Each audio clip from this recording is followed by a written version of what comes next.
সুপ্রিয় দর্শক, আসসালামু আলাইকুম ও রহমতুল্লাহ। মিশর উত্তর আফ্রিকার একটি প্রাচীন রাষ্ট্র।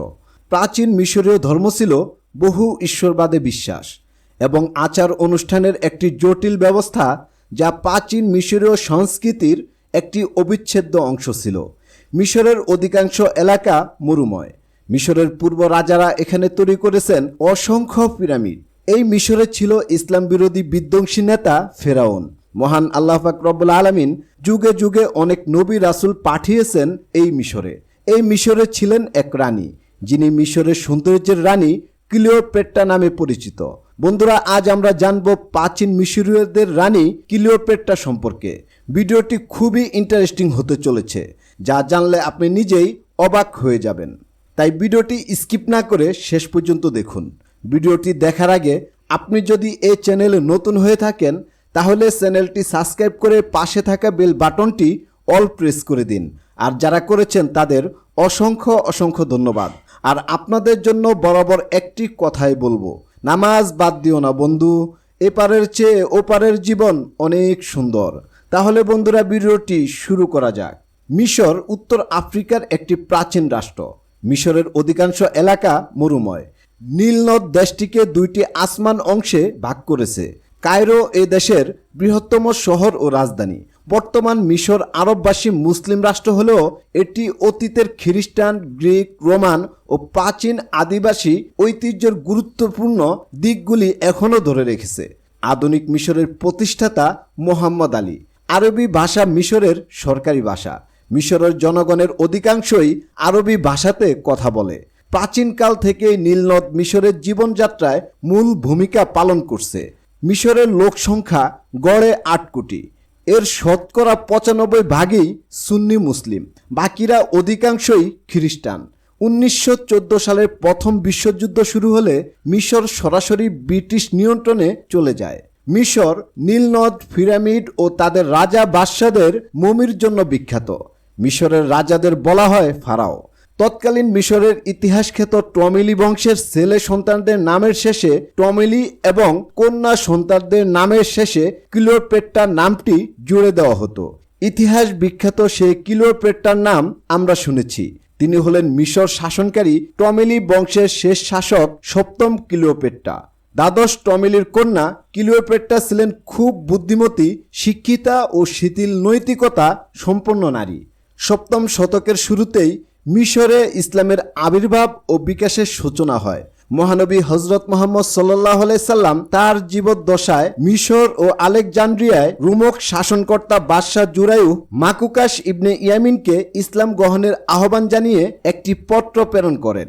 641 সালে আরবের মুসলিম আক্রমণকারীরা মিশর দখল করে। তখন থেকে মিশর মুসলিম ও আরব বিশ্বের একটি অংশ। খ্রিস্টপূর্ব 525 সালের দিকে পারস্য আক্রমণকারীরা মিশর দখল করে ফেলে এবং মেমফিসের উত্তরে বেবিলন অন দ্য নাইল দুর্গ স্থাপন করে।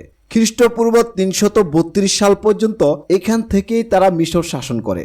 এরপর আলেকজান্ডার দখল করেন মিশর। তার সাম্রাজ্যের রাজধানী হিসেবে স্থাপিত হয় আলেকজান্দ্রিয়া এবং বেবিলনের গুরুত্ব কমে যায়।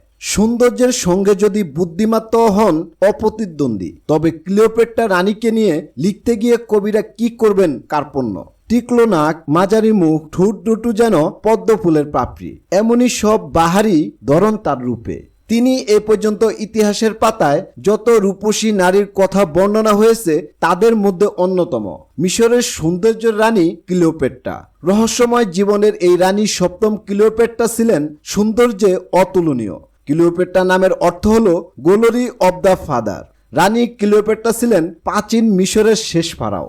তার আগে আরো 6 জন ক্লিওপেট্রা থাকলেও তার মতো করে কেউ ইতিহাসের পাতায় জায়গা করে নিতে পারেনি।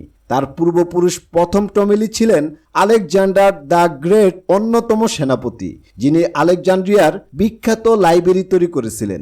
গৃহযুদ্ধ শুরু হয় সম্রাট জুলিয়াস সিজার এবং বিদ্রোহী সেনাপতি পম্পেইর মধ্যে। এই যুদ্ধে বিদ্রোহী সেনাপতি পরাজিত হন আর তিনি মিশরের রাজধানী আলেকজান্দ্রিয়ায় পালিয়ে যান। সিজার তার বিশাল সেনাবাহিনী নিয়ে মিশর দখলের উদ্দেশ্যে রওনা দেন। মাঝে মিশরের সম্রাট টমিলি সিজারকে বাধা দেন, তবে সিজারের বিশাল সৈন্যের সামনে পরাজিত হন তিনি। রানী ক্লিওপেট্রা অনুভব করেছিলেন যে সিজারের স্বপ্ন মিশরের ধন সম্পদ অধিকার করা, আর তার জন্য তার প্রয়োজন মিশরের সিংহাসন দখল করা। ক্লিওপেট্রার শাসনকালে মিশরের অবস্থা ছিল বিশৃঙ্খল, তার ভাইয়ের সঙ্গে সম্পর্ক ভালো ছিল না। টমিলি ষড়যন্ত্র করে ক্লিওপেট্রাকে মিশর থেকে বিতাড়িত করে একাই রাজ্য শাসন করতে থাকে। ক্লিওপেট্রা তখন তৎকালীন সিরিয়ায় পালিয়ে যান জীবন রক্ষার্থে এবং সিংহাসন পুনরুদ্ধার করার জন্য সৈন্য জোগাড় করতে থাকেন। খ্রিস্টপূর্ব 44 সালে ক্লিওপেট্রা তার ছেলে এবং স্বামীসহ রোম ভ্রমণে যান সিজারের আমন্ত্রণে। এর আগেই অবশ্য প্রেমিক জুলিয়াস সিজারের একটি ছেলের জন্ম দিয়েছিলেন ক্লিওপেট্রা, তবে প্রকাশ্য কখনো সেই সন্তানকে স্বীকৃতি দেননি জুলিয়াস সিজার।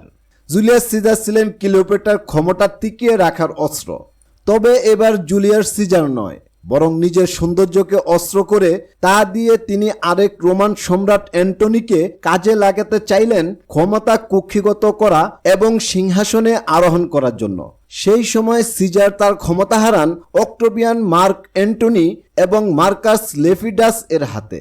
এদিকে অ্যান্টনি ক্লিওপেট্রার সঙ্গে সমঝোতায় আসার জন্য একটা উপায় খুঁজছিলেন। রাষ্ট্রদূতের মাধ্যমে অ্যান্টনি চিঠিও পাঠান, কিন্তু ক্লিওপেট্রা অ্যান্টনির চিঠির কোনো জবাব না দিয়ে একজন দূত মারফত তার ভাসমান রাজপ্রাসাদে আমন্ত্রণ করেন। এর কারণ ছিল যে শ্রোতুর ক্লিওপেট্রা চাইছে যে তার অ্যান্টনির সাক্ষাৎ একটু মোহময় হয়ে উঠুক। রাজা অ্যান্টনি ক্লিওপেট্রার সৌন্দর্যের কথা আগেই শুনেছিলেন লোকমুখে, কিন্তু তিনি যখন তার সামনে এসে দাঁড়ালেন মনে হলো যেন স্বয়ং সোনার পোশাকে মোড়া স্বপ্নপুরী থেকে আগত প্রেমের দেবী তার সামনে, যিনি তার মনের মধ্যে প্রেমের জোয়ার এনে দিলেন। ক্লিওপেট্রা ও রাজা অ্যান্টনি প্রথম দেখাতেই একে অপরকে ভালোবেসে ফেলেছিলেন। ক্লিওপেট্রার এই কৌশলটিও কাজে লেগেছিল। অ্যান্টনি তার প্রেমে পাগল হয়ে তার সঙ্গে আলেকজান্ডারিয়ায় বেশ অনেকটা সময় কাটালেন। এ সময় অ্যান্টনি তার শত্রুদের কথা প্রায় ভুলে গিয়েছিলেন। 31 খ্রিস্টাব্দ পূর্বে ইতিহাস খ্যাত সেই অ্যাক্ট্রিয়ামের যুদ্ধ হয় রাজা অ্যান্টনি আর রোমান সাম্রাজ্যের অন্যান্য শাসকদের মধ্যে। এই যুদ্ধের মধ্যে একটি গুজব ছড়ানো হয় যে ক্লিওপেট্রা আত্মহত্যা করেছে। প্রেয়সীর মৃত্যুর খবর শুনে রাজা অ্যান্টনি ভেঙে পড়েন এবং তলোয়ারের আঘাতে নিজের জীবন শেষ করে দেন। রাজা অ্যান্টনির পরাজয় ছিল নিশ্চিত। রাজার মৃত্যুর পরে যুদ্ধে বিজয়ী হন রোমান সাম্রাজ্যের আরেক অধিপতি অক্টোভিয়ান। এই সময় অক্টোভিয়ান মিশর দখল করে নেন। ক্লিওপেট্রা পরাজিত হওয়ার আক্ষেপ এবং অ্যান্টনির মৃত্যুতে আত্মহত্যা করতে যান, কিন্তু সেটা হয় না, কারণ অক্টোভিয়ানের সৈন্যরা তাকে পাহারায় রেখেছিল। কিন্তু শেষ রক্ষা আর হলো না। বন্দি ক্লিওপেট্রা বিষাক্ত মিশরীয় গোকরো সাপের কামড়ে আত্মহত্যা করেন। অনেকের মতে ক্লিওপেট্রা আত্মহত্যা করেননি। ইতিহাসবিদদের মতামত ভিন্ন হলেও এক সময়ের ক্ষমতাধর নারীর যে করুণ পরিণতি হয়েছিল তা আজও রহস্যের মধ্যেই লুকিয়ে রয়েছে। বন্ধুরা, আজকের ভিডিওটি এ পর্যন্তই। এই ভিডিও সম্পর্কে আপনাদের কোনো মতামত থাকলে অবশ্যই কমেন্ট বক্সে দিবেন। দেখা হবে নতুন কোনো এপিসোডে। সে পর্যন্ত ভালো থাকবেন, সুস্থ থাকবেন। আল্লাহ হাফেজ।